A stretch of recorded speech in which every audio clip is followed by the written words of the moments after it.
Hope you're having an awesome day. It's hump day. You know, we're plowing toward the weekend. It's all good. So we're so happy you're with us today. My name is Megan Cummings. I'm the Senior Vice President at CFLeads, and just thrilled to be with you today. We love this partnership with Philanthropy Together. And as many of you know, this is the second of a two-part series about how community foundations can implement giving circles. And I was so struck at the first session. The team at Philanthropy Together love this topic. It just comes through in everything they do. They have so much enthusiasm and so many resources and experience in this area. So you are in such good hands to learn about this topic from them. They just really love this. This is the second in this series. And in the first series, I was also struck by how engaged and actionable it was for a webinar, you know, just to really get in there and work with the tools. I know sometimes we get on conference calls or webinars and it's like you learn great information and then you kind of put it aside and get on to something else. But what this incredible team has done is put the concrete resources right in front of you, give you time to work on it and play with it right there. And I think that's really unique. And so I'm sure we are going to get a second dose of that today. So thank you, Philanthropy Together team. You are awesome to work with, and we are so excited. We hear about this topic a lot from community foundations across the nation. And that's what CFLeads does. We are a national organization that works with community foundations. And really, where our specialty is to take community foundations beyond grant making. Grant making is an incredibly important function, but it's not the only way we can show our influence. And CFLeads, we're there to meet foundations where they are and help them on their community leadership journey. We want to strengthen their community leadership muscle, share field innovations with them, and tackle the key issues of our time. Sometimes things feel really overwhelming right now, but it's so hopeful to be in community with community foundations and know there are really talented, passionate people across our nation working on these big issues every day. So do not despair. Like, people are working on this and making significant progress. And this is how we learn together, right? We are in community like we are today, sharing best practices and helping us each get to the next step. So if you want to learn more about CFLeads, we're happy to have that conversation with you. We can be a resource to all community foundations, no matter what size. If you're interested in stretching that community leadership muscle, we do that through learning cohorts around certain topics, individual trainings with VPs and CEOs, and we want to be a partner to you so we can do this great work together. So collective giving, again, we hear a lot about this across our network. And so we're partnering with the experts here to help you learn even more about this. So without further ado, I think I'm throwing it right over to Ty today. Is that right? Yes, Megan. Okay, so you can be our hype person any day of the week. So thank you for that. I'm like, I didn't even want you to stop talking. Uh, hey, y'all. Happy hump day, all the things. Thanks for coming back to join us for part two. Yes, we're going to keep that same energy for this session. Isis and I are going to be leading the way today. But before we jump in, let me just do a quick recap. Oh, yeah, this is us, me, Taisha, Ty Wilson. I'm the Senior Director here at Philanthropy Together, and joining me is my right-hand colleague, Isis. Why don't you say hello to the people, Isis? Hey, everybody. So glad to be here with you all again. And Isis is our Chief Strategy Officer and the Chief Architect of this amazing program. So shout out to her. Satter Lomelin, she's our CEO. And we're actually here in New York doing for another event, but she can't join us today. She's with us in spirits. But y'all, Philanthropy Together, if this is your first session, hopefully you will watch the recording, but to know is that we are a global field catalyst for collective giving. And what that looks like is we scale and strengthen the movement by training amazing organizations like you all how to start giving circles. And so we're going to jump into this training today. This is, as Megan mentioned, the finale of our two-part series. Part one, if you were here, and if you weren't, what we did was we did an overview of like, what is collective giving? What is it? What is it about? What is the model? Why does it matter? Who are we? We even also dove into some research, the latest research around collective giving to kind of root ourselves and the model. And then we started this second piece of how do you start a giving circle at your community foundation. And so we're going to build on that. Isis is going to lead us in to talk a little bit more about that. And then we're going to go through these next two pieces of like, what does a giving circle actually look like in practice? And then how you will be supported by way of Philanthropy Together and other resources. And if that's not enough for y'all, we have an amazing guest speaker today. Y'all not just going to hear from me and Isis. We have somebody that is in your shoes, that has walked your shoes, that is a part of, that is taken on the role, the director of collective giving at the Minneapolis Community Foundation. And Sarah Lubin will be joining us to share her experience. So I'm going to stop talking. Isis, let's go ahead and get into it, my friend. Let's do it. So let's go back to how do you actually start it? Let's go back to our content. As a reminder, we built out these 6 key building blocks for how to start a successful and sustainable giving circle within your host institution. We went through the first 3 last time. We're going to dive right on in on the 4th module, which is about circle leadership. We're going to be talking about engagement of leaders, ownership of the circle. What does that look like? Expectations, grant making, and then we'll dive into hosting infrastructure and long-term impact. So who will lead your giving circles? How will you find these passionate leaders? This is a question we always get, right? Because those leaders are so key. And there's a lot of ways that you can think about finding emerging and diverse leaders. And Ty, actually, you have so much experience in this and in terms of like working with so many leaders. Do you want to take this one on? Sure. Okay, so how do you find leaders? You all are at a community foundation. And so the great thing is that many of y'all already have leaders within your organization. Maybe y'all already have some existing programs, young professional programs, women's groups, some kind of leadership development programs that you already have. So I would first say think about already what you're currently doing. Outside of seriously, think about what programs you have right now, and where we know leaders when we spot them. So start with your warm spaces and programs right now. Outside of that, these are 4 ways. Local formal associations. Think about your like I'm from Dallas, but we have like the Urban League, and we have the Junior League, and women's, all kinds of, just like we have sororities and fraternities and young all kinds of PTA association. I'm a mom of 5. Think about that. Local informal and associations, y'all, social media is not going anywhere, right? And so a lot of these informal associations are formed online.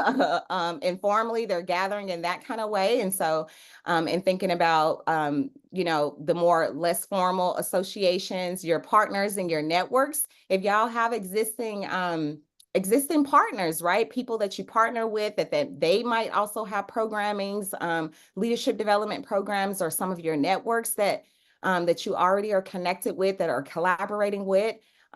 Source from those are also ways in how you can source and for a more diverse leaders. And then I mentioned social media, because social media and those local informal associations, I'm saying those kind of marry into one. Think about those, like those Facebook groups. I'm in a group of village moms, and there's like 35,000 village moms. That's an informal group, but they're also on social media.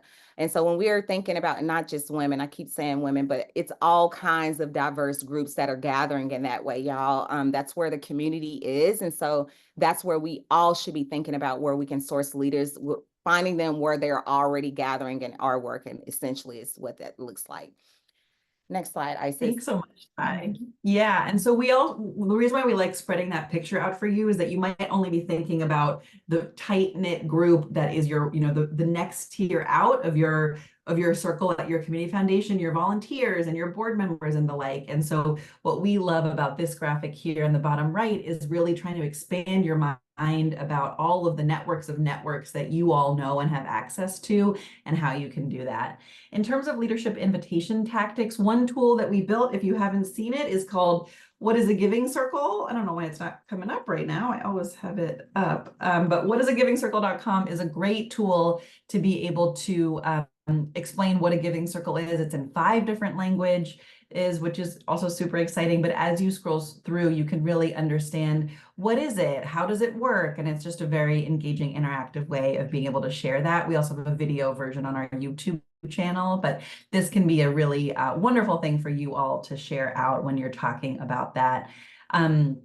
We always suggest, as a general rule of thumb, is that you have to invite 2 to 3 times as many folks as you are expecting to actually get the number that you need. So especially in terms of leaders, leaders are often the most engaged, empowered people that are already really busy, right? Leaders tend to take on additional more things, but that means they're always strapped for time. And so you really have to invite a lot of potential leaders and keep that in a close cultivation moment. One email isn't going to, get somebody to want to start a giving circle. That's going to probably require an in-person coffee meeting, getting them jazzed up about what a giving circle even is, why they should do that, all of that stuff. And our guest speaker, Sarah, I'm sure can talk to that as well.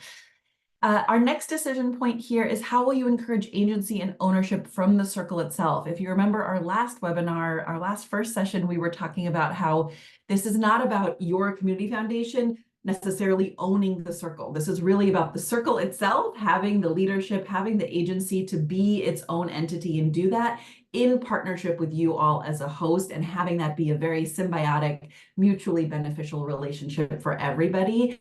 And so really thinking about that from the start is important. 4 ways that we suggest that you do that. Number 1 is really how you incubate and nurture these leaders and the circle from its beginning. That is what's going to imprint into the circle over the long term. And so that's everything from, not just saying you should do this and then dropping out of the picture, right? Like, you're going to have to put in more effort at the start to really do that nurturing from the start. And then over time, you can begin to sort of work away from your role in that circle, but don't overlook that. Encouraging paired leadership. We always recommend this. Don't just have a single leader. We always say, like, a giving circle is not a triangle. There isn't supposed to be one person at the top. It's literally a circle. So how do you have 2 or 3 people, or sometimes we call it a founding team, where you'd have 4 or 5 people that are really the sort of root impetus for what that circle looks like. So encourage that as much as you can.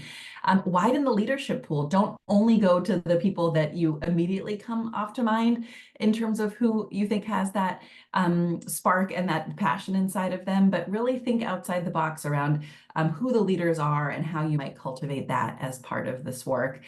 And then we always just recommend, connect back to that early work we did last week around, why are you all doing this as a host? What is your bigger vision and purpose in this space? And how can you really support leaders in understanding what that looks like? We wanted to also get into the brass tacks of how you'd actually start a giving circle in this session, just so that you really understand that. So number 1 is to find those founding leaders and team. That's going to require lots of outreach. We always recommend that you all, as the host institution, also remember your personal story. Why do you work at the Community Foundation? Why do you care about the issues in the community? Why do you think democratizing and diversifying philanthropy is important? If you can go into those conversations with potential Giving Circle founding team members with that passion, that's going to fire them up. So take some time on one of your afternoons where you have a nice cup of tea, but by your bedside or by your workstation, and just write out, like, what does it look like to connect to the purpose and the vision that you all have. We'll talk about a pop-up giving circle next as well, which is another way to find potential people. Step 2 is to support those leaders in that startup process. So focusing on the values and the vision of the work. That founding team might then want to identify, potentially other folks to begin getting involved. That moves into step 3, where you're actually recruiting other members and growing that circle. That's where you might want to announce the circle publicly, right? You might have a name at that point. You might be putting it out there. And then we always recommend that sometimes people get so tripped up in wanting to sort of decide everything first that they spend a whole year just planning without just doing the work of collectively giving. And so much, I guarantee you, so much will be learned in the process of actually doing it. So we recommend a little bit more of the, bias towards action, how do you just move the circle through that first year of learning and deciding and giving together? And from there, we guarantee you everybody in the circle will have so many more ideas about what they want to do differently or better or change for the next time. And then from there, your circle is sort of off to the races, and you'll be able to support that group long term. I think what we want to share on this slide as well is that this isn't rocket science. Like you all have managed projects before. This really is about how do you connect with people's passions, support and encourage that agency and ownership, moving them through a process as much as they need that support, and then supporting them over the long term. A pop-up giving circle, as I had also just mentioned. Ty, do you want to explain this one too? So a pop-up giving circle, I love pop-ups. Essentially they are they take the experience of a long-term giving circle and put it into a short-term one-time experience. Normally 60 minutes, we say 90 minutes normally, 60 to 90 minutes. And you go through the whole process, y'all, of a giving circle. So the group gathers, they develop their values together as a group. They decide on a specific issue area that they'll like to focus on, or, if it's environmental justice or whatnot. They talk through the issues, these organizations and such that they would like to support by way of they'll vote. Many pop-up giving circles is very live. So you vote live, you nominate an organization live, all of that is part of the pop-up giving circle. And then we allocate out the funds like once. So it's the whole democratic collective decision-making wrapped up with, us coming together all within a 60, 90-minute experience and with the gifting of a grant. So it's pretty, I know it sounds like a lot, but I promise y'all we do these and it's a model that is effective for many different reasons, including exposing people what it's like to be a part of a social collaborative experience like a giving circle. So you're getting a little bit of a taste of something before you really all the way jump in. And so we love pop-ups and have found them most effective, like with corporations. We've done pop-ups and such with different groups by way of their employee resource groups to give them a little taste of what it's like to be a part of a giving circle. So, and this is a really good toolkit. Did we drop it in the chat, Isis, the pop-up giving circle? Kelsey can do that, but we have a whole toolkit on our website that literally lists out the slides that you all can use, so you can just plug and play, and all you have to do is invite people to a quick event. Another piece I wanted to mention is that Sarah, our guest speaker today, Sarah Lubin from Minneapolis Foundation, they actually use this as a tool to find and recruit potential leaders for the circle that they wanted to help host and start. And so they picked an issue area that aligned with the type of circle and the type of community that they were looking to connect with. And then they invited everyone that they thought could potentially be interested in a giving circle. They held the giving circle, and out of that came some leads for people who were excited about doing it from there. So it's a really nice touch point way that you can feel very actionable about. We wanted to give you another chance to go back into those worksheets that you were doing last time. I'm going to share the link in the chat again, but as a reminder, you already have this link if you were here for the first session. So go back through your Google Doc history, find the sheet that you were working on, or if you weren't here last time, go ahead and get into this document. It looks like this. You go to File, Make a Copy, Entire Presentation, and then you can rename the file and you have your own personal version of this file. And if you all scoot on down to slide 5, Circle Leadership and Timeline, this is just a little bit of a template for you to start thinking very tactically, right? What are the inspiring messages that you want to share in your outreach to potential leaders for the circle, right? Think back to what you did on this blue worksheet, like, right? What are the reasons why, the mission, the purpose, the values that you're trying to put on out there? So write that in the green box. Then actually think about potential leaders, right? Like, don't overcomplicate this. Just who are the folks that come to mind, put their names or their initials here, or put the places that you're thinking about doing outreach to. As Ty was saying, your local urban league or another Facebook group or things like that in your community. And then in terms of your timeline, start actually mapping out. We all know how quickly time passes. It feels like, especially in a post-COVID world, the years are just slipping by. So start thinking practically, okay, if let's say I can get leadership buy-in from my team over the summer, now that I've done this training, I'm going to, put together a little bit of an outreach plan and begin finding leaders when the fall, after the summer lull into the fall. Maybe I'll host a pop-up event in October. And then hopefully from there, you'll have a nice founding team. And then into the later fall, winter, and spring, that's when the circle can grow and, go on its first path of actually learning and deciding and giving together. So start thinking realistically on what those time frames might look like for you. If you have any questions about this, put them in the chat. We're not going to spend too much time on the worksheet today because we do have our guest speaker. So maybe Kelsey, if you can just serenade us for a minute or so while folks can put some initial ideas in here, and then we'll dive back into content. Sounds good. Thank you, Isis. We will get the music going in a minute, y'all. And everybody can access y'all in it. Anybody having any issues accessing the doc? Get into it. Okay. Found your doc from last time.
Just wanted to give you a taste for what you should do in your follow-up work.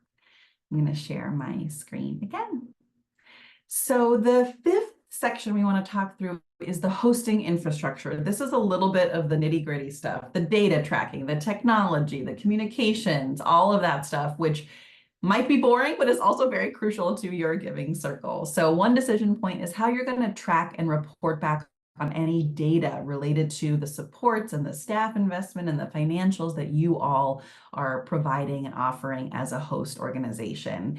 We helped create this cost calculator, which is, honestly very basic, but it just helps give you a structure for what you can think about of what it's going to cost to put this on. And the reason why we suggest that you do this is that as we said in the early part of the program, this is not meant to be something that you are, aiming to make a ton of, money off of, right? This is really meant to be more an impact programmatic effort in your community, but it is important for you all as the business model of your community foundation to understand what you are putting into that and estimating that from the front end. So if you remember when we were talking about the staff costs last time, you can think about staffing in a lot of different ways, whether you have a full-time person or a part-time person, or it's matrixed across part-time of program, part-time of development, part-time of marketing or something, and how you're doing that. So think about how much time you expect on the staff side, and then think about that other worksheet that we shared with you all, this one around what are all the supports that you are going to plan on offering. Are you doing meeting space? Are you helping them with a newsletter? Are you actually facilitating the meetings? What are the things that you're offering there? And think through what those direct costs might be on that piece as well, depending on where you're putting your pieces. Another tool that we'll link out that's on our big long library of tools is something from the Community Foundation for Northeast Florida. They actually shared with us, which is so helpful, their full dashboard of what they look at for their hosted circles. They have, I think, 3 different circles that they help operate. So just really helpful for you to actually see a real live look, back end look at what somebody else is tracking in terms of revenue and expenses and all of that related to this. So that will also be either linked in the chat or it's on our resource library.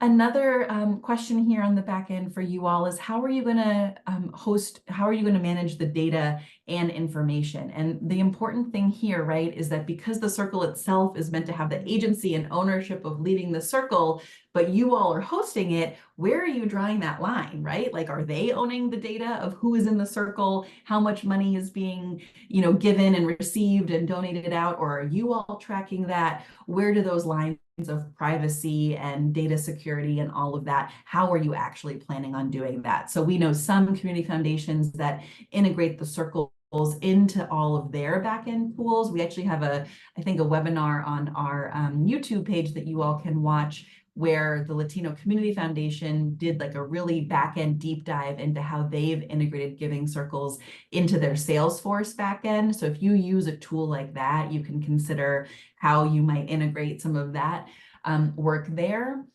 But there's lots of different ways that you can consider doing that. So some of the sample information that you might think about tracking, one of it is the leaders themselves, right? So this is who is leading the circle? When did they start? Do you all decide that you have term limits for leaders, right? Like Ty, for example, is the new chair of Heritage. I think you all have 2 years terms or something, right? So it's like, how do you go through, what are you planning on doing in terms of that? How are you tracking the other baseline information about the circle, like the mission and the vision and the values of the circle, anything related to the root leadership of what the circle is doing.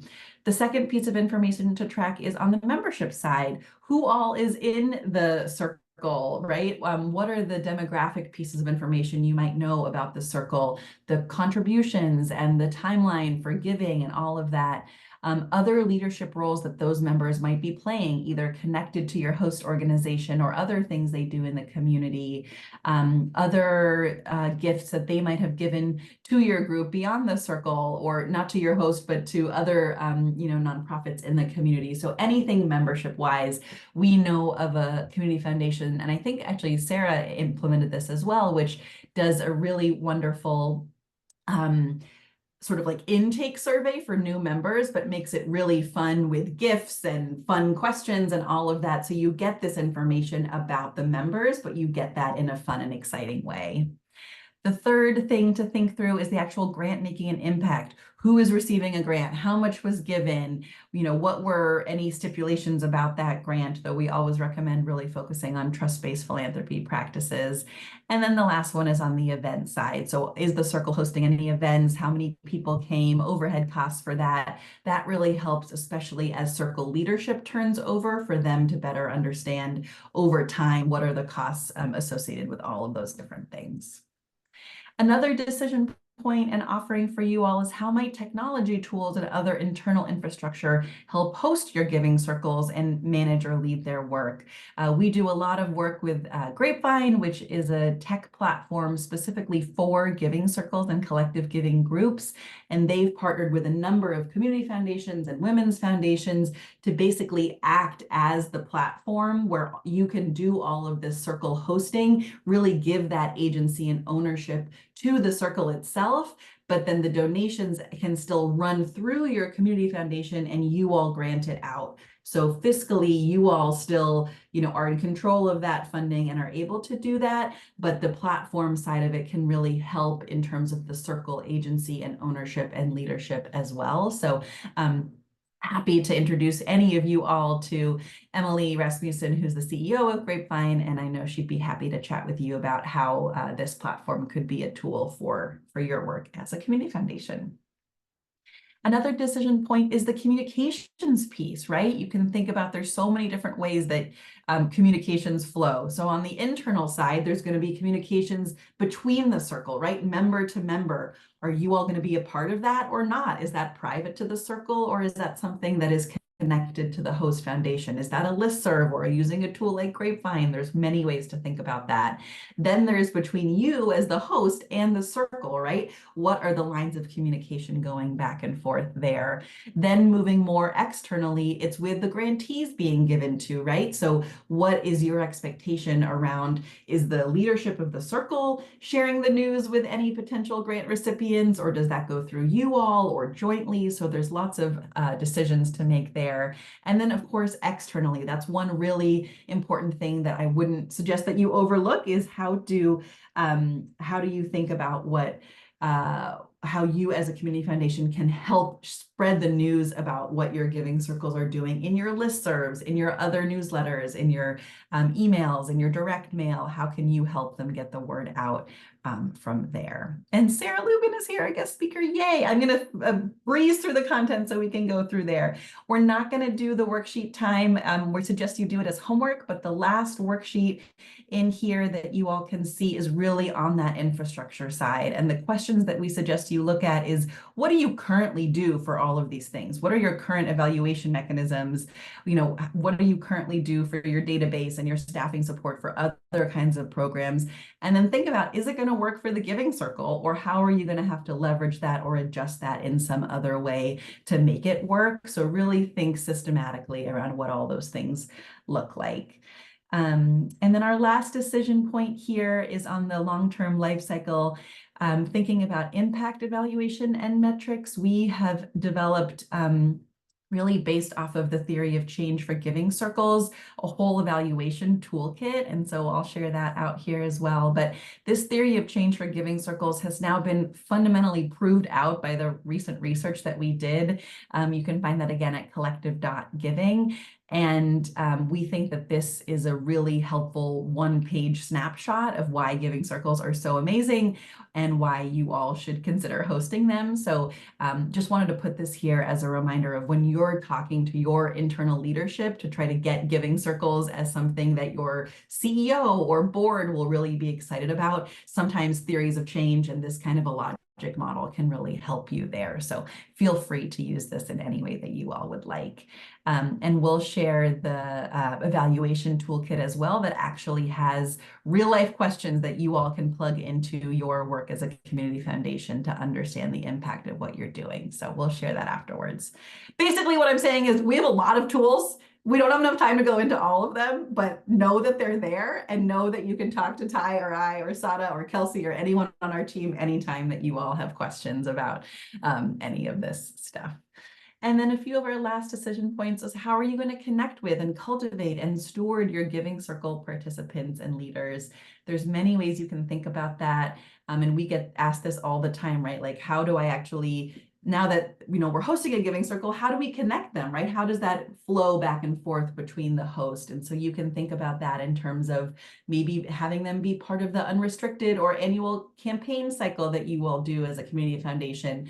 And just be mindful of that. If you have a circle just getting started, let's say in October, and you do an annual end of year campaign or a Giving Tuesday campaign in December, that's not going to feel great to them, right? Like they feel like they're just getting started and launched as a giving circle. For you then to already be funneling them into a potential another fundraising campaign, they're not going to potentially feel a lot of connection to you as a host yet. So just think very mindfully around how you're integrating that overall.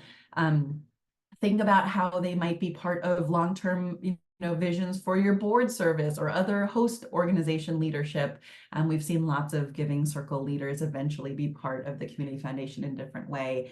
And then community and civic engagement. There's just so many opportunities that you all have access to and know about that the Giving Circle leaders and members might not. So how can you keep those lines of communication really open? So that's a really important one as well. And then last but not least, how will you celebrate and recognize your giving circles, the leaders, the members, the grantees, and everything? So there's so many ways you can do this. Events are always a really good one. So that can be, recognizing the birthday of the giving circle, right? When they were founded, how can you send them a cake or some balloons or help host a party for them, once a year on that? Or how are you inviting them to the annual galas that you all are throwing? How is the Giving Circle a part of that experience?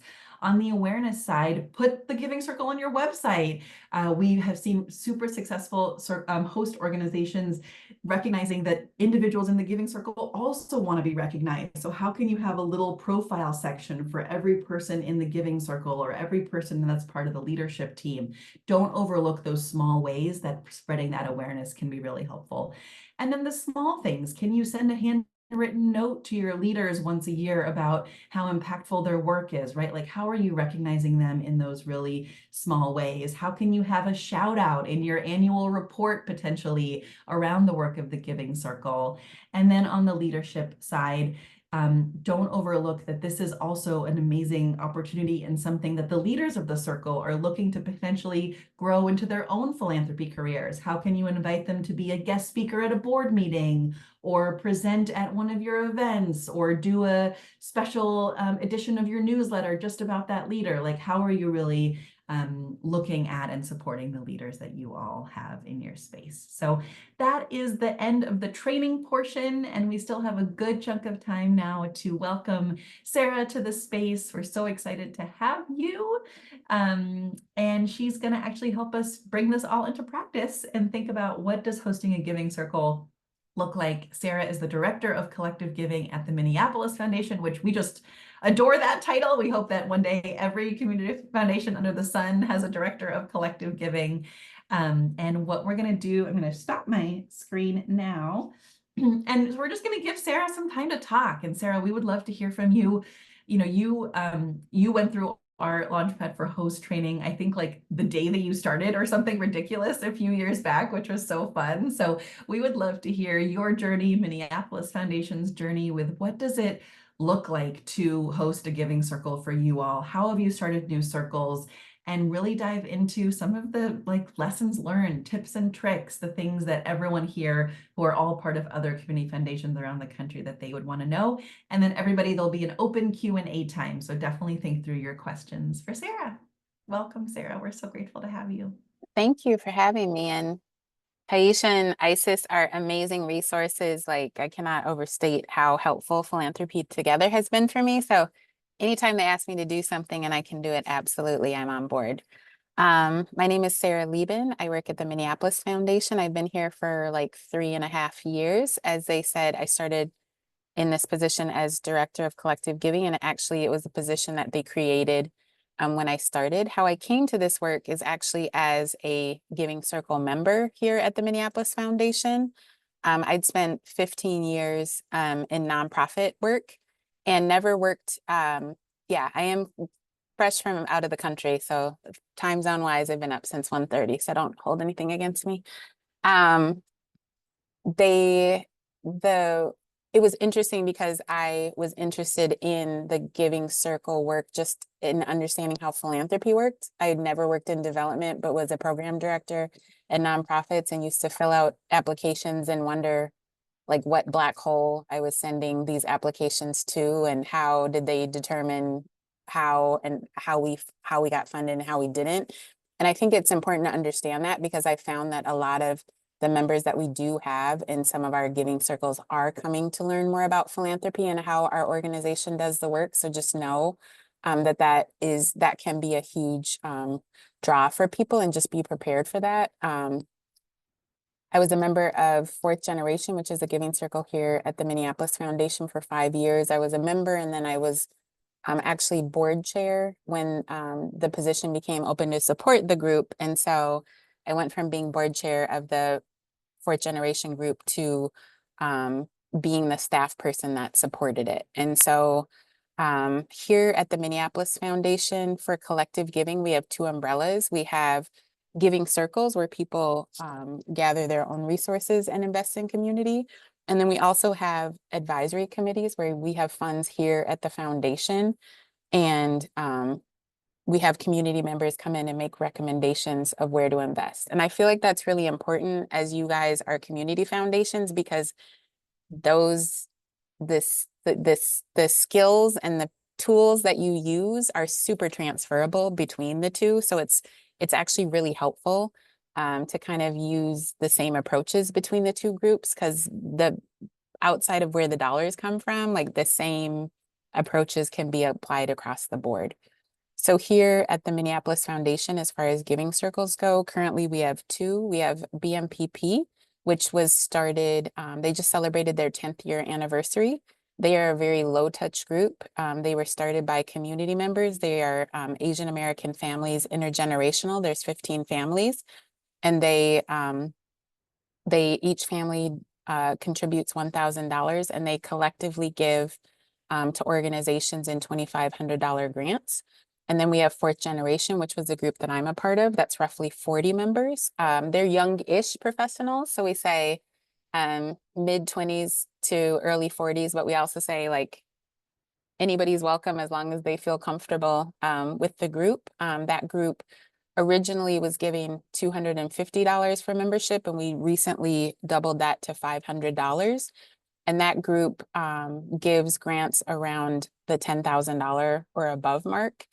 And that is a higher touch group, which is super important to understand kind of going into it. What type of support do you want to provide for groups? I think Isis and Taisha have talked about this before, kind of however you begin is how you will continue.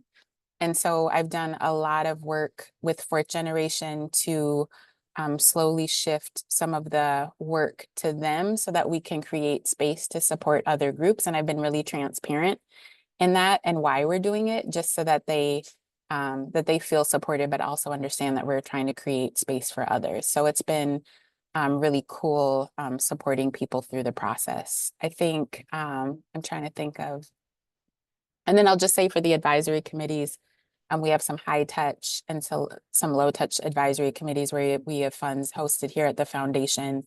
But the people help make recommendations for where they want to see funding.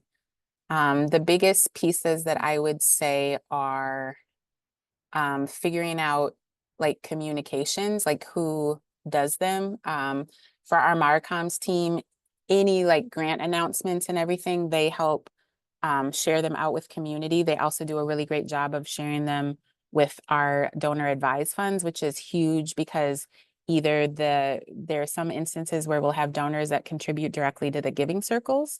And then there's other instances where donors will use those lists of organizations and actually donate to them. And something that was really cool that happened when we started was I started during the pandemic when there was a huge spotlight on anti-Asian hate. And because we had this Asian American group that had identified organizations that they supported, one of our funders stated that they had a list that they knew was rooted in community that they could trust, and that they could choose somebody to support from there. So think about like the different ways in which you can support people.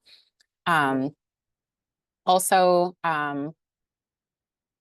the other thing that I will say is we have had a slower getting started process of starting new groups because we are intentionally not wanting to start a program at the Minneapolis Foundation. We really want to have an organically started group, similar to BMPP. BMPP started organically. They're very low touch.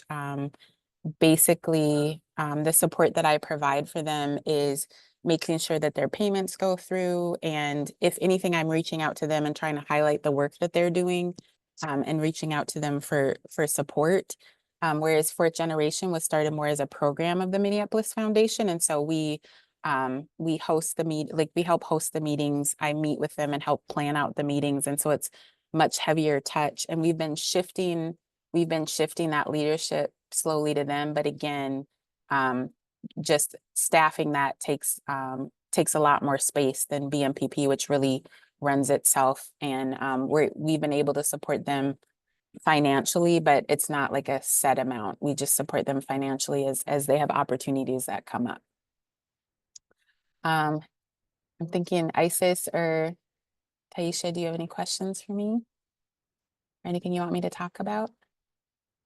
Do you have any lessons learned of things you tried that were really hard or didn't work? Or another one I know we always get asked is how, like, was your leadership fully on board? I think they were because you already had some circles, or how did those conversations go with board members or other Yes. people within staff? I think one of the most terrifying things when I started was like a real thing to be aware of is the cost and the staff time of giving circles. And so the way that like most fees are set up is they like defray the meeting costs for the most part, unless it's like a really truly self-run circle. And so just being really clear about it being an investment in community is really important. I've seen when I've talked to foundations across the country, when it's in their program area or their impact team, it's really easy to like understand that piece. Sometimes if it's on the philanthropic services side, it's a little bit harder to understand kind of that aspect, but it really is about like investing in proximity to community and building connections and building space for the next leaders and those future connections in community versus necessarily being like a huge like revenue producer is just what I found. So I think that was a big lesson learned. And again, we had the support from leadership, so they like understood that and were able to take that on. The other thing that I've found that can be lesson learned or challenging is a lot of people who want to start giving circles, they're really excited people, and just volunteers in general have a lot of ideas, and keeping it, and again, Isis and Taisha will tell you this, keep it stupid simple. Keep it as simple as possible. If you have 40 members, you have 40 people with ideas. And so stuff can get really complicated really quick. And so just kind of like constantly regrounding them and re-simplifying, like re-guiding their focus. I will say they talk in this about helping the group establish shared values. The shared values are so key for you as far as like supporting them and getting them to refocus on what their core work is, which is super critical because you can find yourself hosting 3 fundraisers and like a walk. And like I've heard people like hosting all type of events where they're like, how do we get here? So just really keeping it simple and being really clear about what the core, like the core work is grant making and how does the group focus on that.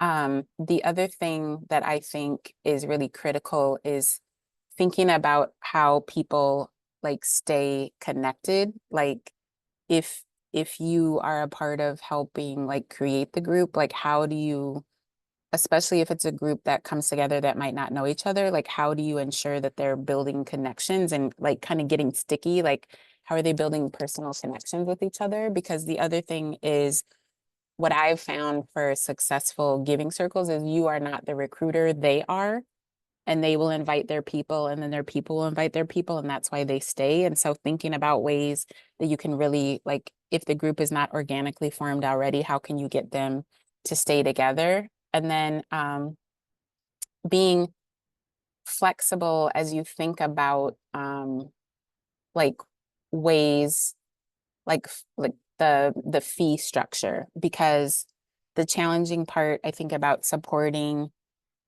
giving circles is you do a lot of the invisible work, and I think people are not always prepared to pay for the invisible work. It's like they don't see the labor involved. And so originally coming into this work and doing research across the board, I saw a lot of organizations did like 10% admin fee.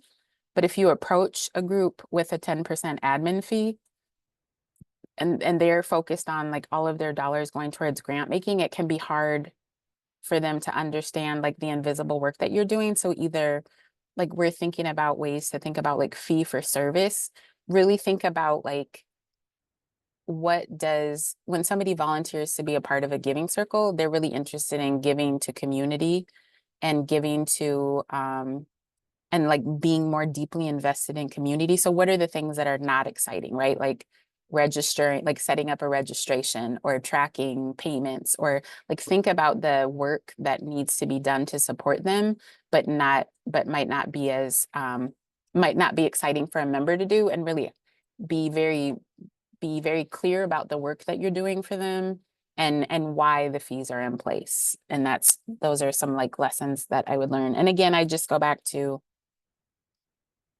I think I could easily start a giving circle tomorrow if it was a program that we hosted and wanted to like invite everybody to, but then that is much more significant work on our part, because we're then running that like a program versus an organically formed circle like BMPP, where they'd actually started the conversations and just needed a place to host it.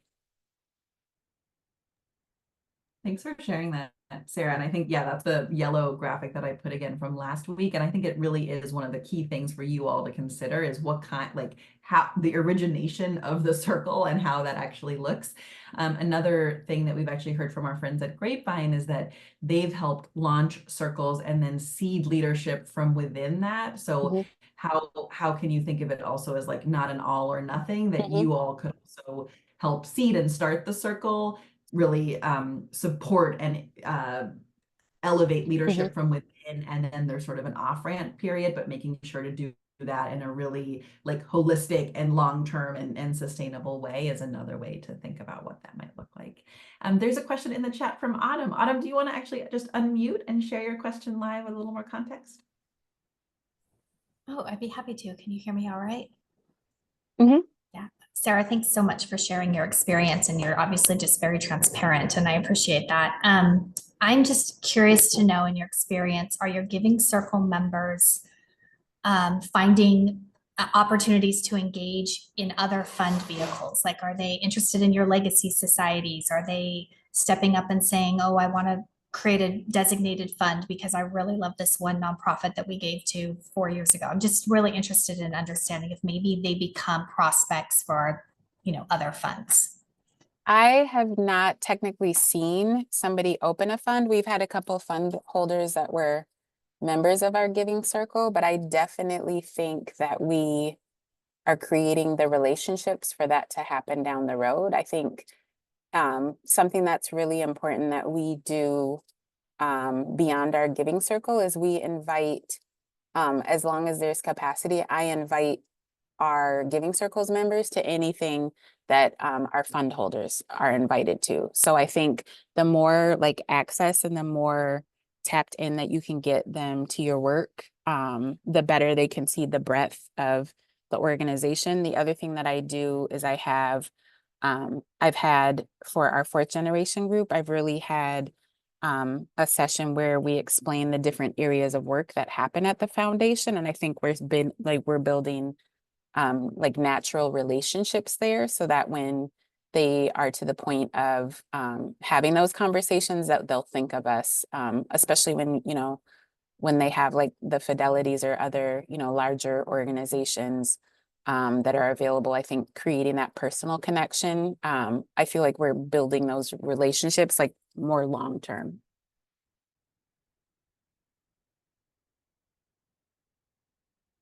Thanks for your question, Autumn. Who else wants to ask a question? I have a question. I'm gonna pop in real quick. Sarah, let's read the room real quick. So we have, like, I tried to remember all of y'all, but North Dakota, West Virginia, Idaho, Australia, Kentucky, Minnesota, and more if I missed somebody. I know that every community foundation is different in terms of like size, how big the staff is, all of that good stuff. So I want you to share, if possible, like, we often get asked this question of like, well, what's the return of investment? Like, how am I gonna, like, how is this giving circle gonna help my small or large or staff or big staff, small staff organization with our work?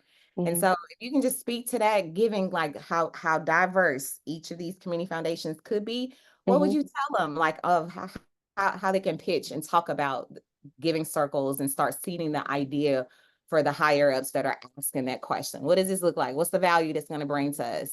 Feels like work. I think it is definitely work. And I think like you got to be honest about that. But I think what I've seen a thirst for, at least in the spaces that I've been in, is like a proximity to community. And I think that this is what allows that. I also think personally that there is a huge transfer of wealth happening in our country. And there have been a lot of people that have been left out and not thought about in the philanthropic space. And I think that this is a great on-ramp to build connections to people in a way that is authentic and true to them. And it's the beauty of it from a community standpoint is it really allows people to do intentional grant making in a way that feels authentic to them. And then from a foundation standpoint, I think in addition to building really increasing your proximity to community, they're also really able to be nimble and test out different things. Like when we had different evaluation pieces here, I could offer like evaluation and different tools here to our giving circles, and we could test them out with giving circles before they applied them to some of our larger pieces. Also, some of the tools that we use for engaging, a lot of the tools actually that we use for engaging our giving circles are transferable to engaging our donors. We recently hosted a pop-up giving circle, which I don't know if Isis and Taisha have talked about yet. But we actually hosted a pop-up giving circle for our fund holders around a topic that our giving circle had chosen. And then it allowed us to both highlight our giving circles, but also organizations that are doing the work and engaged, like created a connection for fund holders to get connected and dig a little bit deeper into the topic. So I think it's really like an engagement tool for those for fund holders that you already have. And then it's also kind of an on-ramp in proximity and relationship building with the communities that you have. And the beauty of a giving circle is that any gap that you have or any need that you have or any connection that you want to make, like you could intentionally create an infinity group or create a space for that community where you want to build connection. And again, like I think the important thing is just to honor like community and be really like open and willing and flexible to how they want to do the work. But then I think it creates this great it's a really cool relationship that benefits both sides. That to me is the return on investment.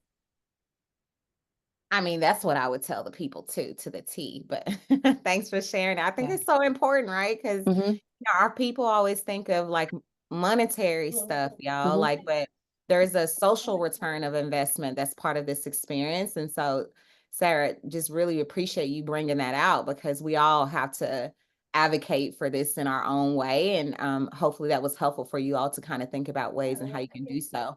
Georgina says she liked the idea of the pop-up, Sarah. So tell us a little bit about how the pop-up went. Isis and I did share the toolkit and we talked a little bit about it, but why don't you tell us the real, like how that played out in real life with you all? So the pop-up was a really cool opportunity. So we had a fund here. It's called the One Minneapolis Fund, and it is really like a responsive community fund, and that was focused on housing that year. And then Fourth Generation, one of our giving circles, chooses a different topic, and they focused on homelessness. And so we had these two connections that happened. We had these two connections to housing, and so we decided to do a pop-up around housing and homelessness. And so what we did is a pop-up is like just high level. It's a 90-minute, it's kind of like a crash course. It's like a giving circle in 90 minutes. And so through it, we went through our two giving circles and one collective giving group, one advisory committee, and we identified a housing organization that each of them had funded in the past. And then we had the Giving Circle member talk a little bit about their Giving Circle and also about the organization that they were supporting.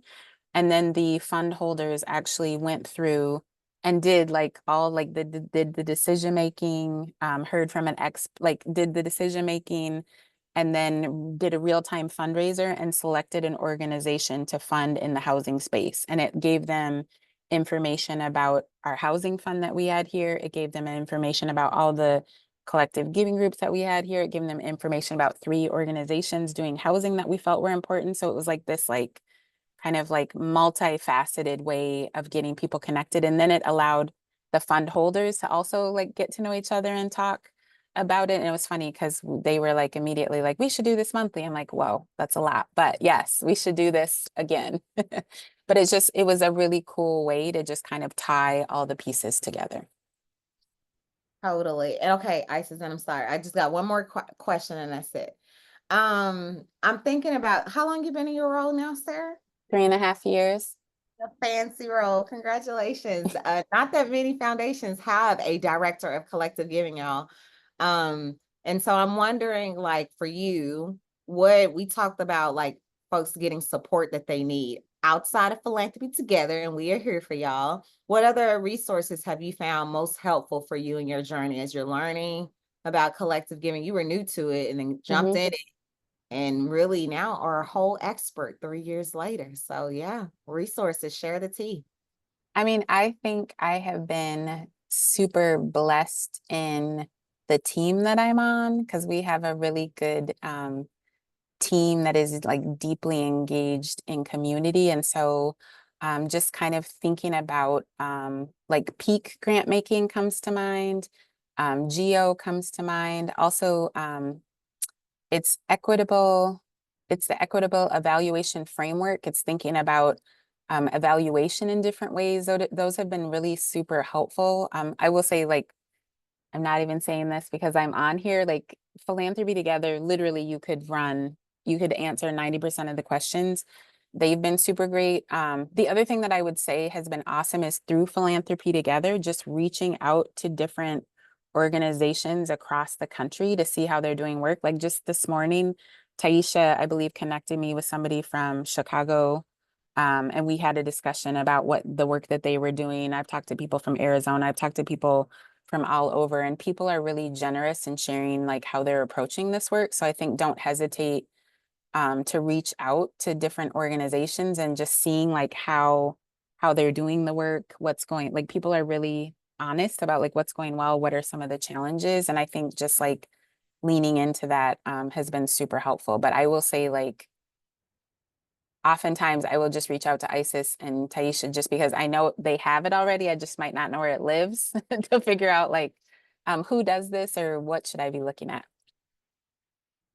And then one thing I'll say is back to like the return on investment was like we did an evaluation with our 4th generation group, and it was this really loose evaluation because I'm not like a huge fan of evaluation because I feel like you're often asking the wrong question. And we really just went around and asked them like what surprised them most about, what excited them most about being a Giving Circle member. And what really struck me was the members of the group talked about how they went into it thinking it's how they would look at philanthropy but what they got from it was how they looked at their roles in society. We had people in their jobs looking at like, why does my board makeup look like this? Why is that not more representative? We had somebody in public health questioning how they do their applications and if they're accessible. We had all of these people looking at like different aspects of their life and different issues in society differently, that I think like that is also like a return on investment. It was such like, it's called ripple effect mapping. And it really was like, it showed the ripple effect because a lot of people came into it like, I want to understand philanthropy more, but what they got out of it was so much more than that.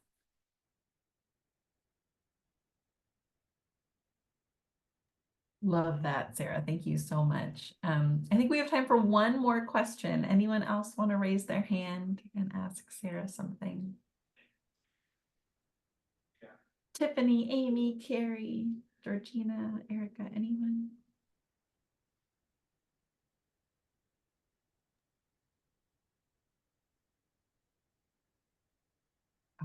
Well, Sarah, thank you for coming. Thank you for spreading your course. knowledge and wisdom. The pieces of advice that Ty and I also often give are, number one, where you start is not where you'll end, right? So like, don't think that you immediately have to be 10 steps ahead, like really just go at the pace of this. And I think, Sarah, you're saying that again so beautifully. So thank you for reminding us all about that.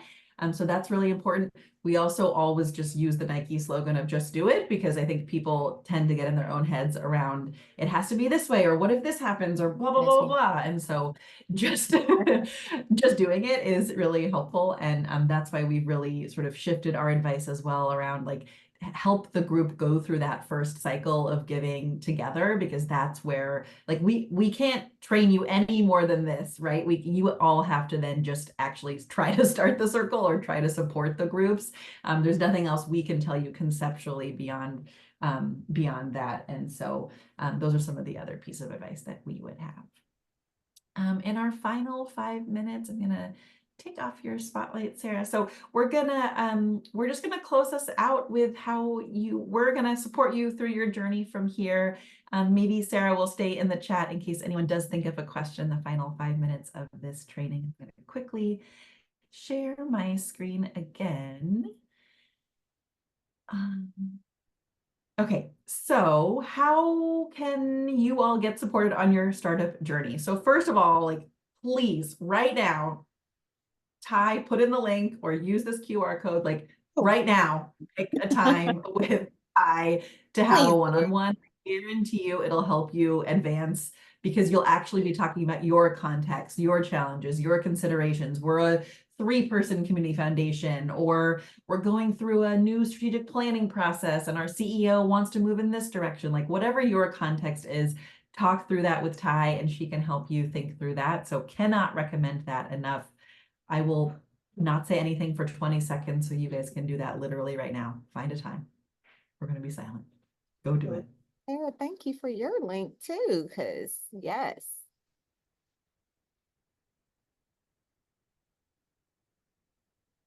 And Sarah, I'm so glad you brought up that last piece that you shared, because that's what tells us all the extra things that this journey brings to us. So excited. Like money did not come up once, and we had 40 people talking for an hour and a half about like how, yeah, money did not come up a single time in the conversation. And I thought that was so beautiful. Oh, I see you, Tiffany. Yep, just got that notification you booked. I love to see those. Y'all don't even know. We're such nerds about y'all and community, okay? Like we love this. And so I cannot wait to chat with y'all more deeply about your circles. That's what we do in the one-on-one, is make this make sense for you. I listen and we tag team on how we're going to bring this dream to reality. So I'm excited to meet with you all. And then check this out. We have a directory. It's on our website, y'all, at philanthropytogether.org. It's a beautiful directory with over how many 4,000 plus giving circles there now, y'all. So I see you, Carrie. Thanks for that booking. If you want to just browse, right? Like what better, as Sarah mentioned, like reaching out to other circles, like this community is so collaborative, and you need to know who's in your backyard already doing this work, right? So y'all check it out. Even if you just want to know who in Dallas, who's in Autumn, you in Boise, like who's in Boise, what other groups and things like that. Y'all check out the directory. It's a really good resource. Thanks, Kels, for dropping the chat. And y'all, speaking of the chat, it was like 99,000 links. We know. Save it. That way you can come back to it later, because it's a lot of links in there. But the directory is good. And then we also have, this is a good follow-up. Kelsey and I, every single month, we host, see you, Sarah. And thank you, and get you some rest. Every single month, we host a free monthly training, 90 minutes, Launchpad for you.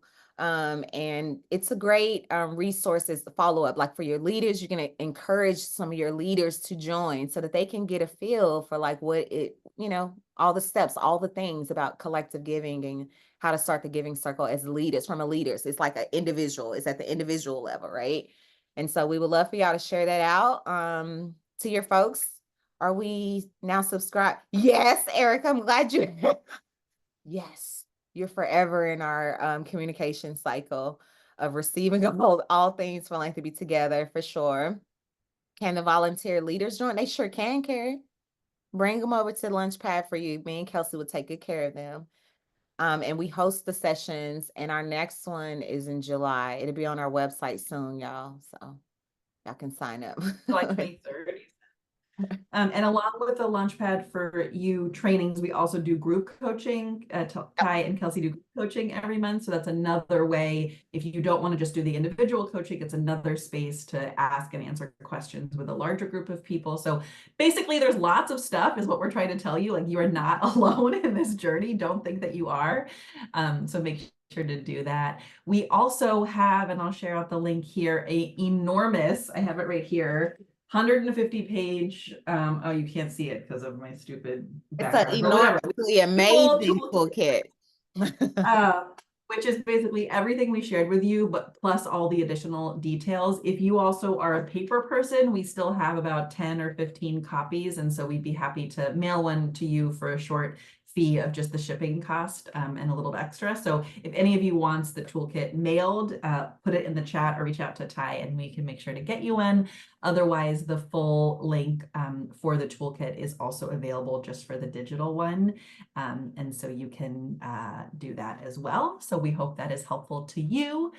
And then our final ask in our final 30 seconds of this is please help us show the impact of this to our own funders. So I put in the evaluation link. It's a few tiny short questions just around your experience here. So please, please take the time. That really helps us. And otherwise, schedule your one-on-one with Ty. We'll see you on your journey to starting a giving circle. We're here for you.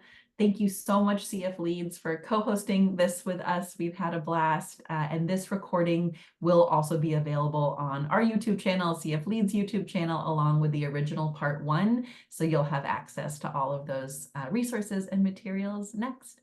Please take time to do the evaluation. It's really helpful for us. And I'll put Ty's email here as well to close us out. Such a fun group. Thank you. Thank you, everybody. Thank you, y'all. Awesome job. It was great.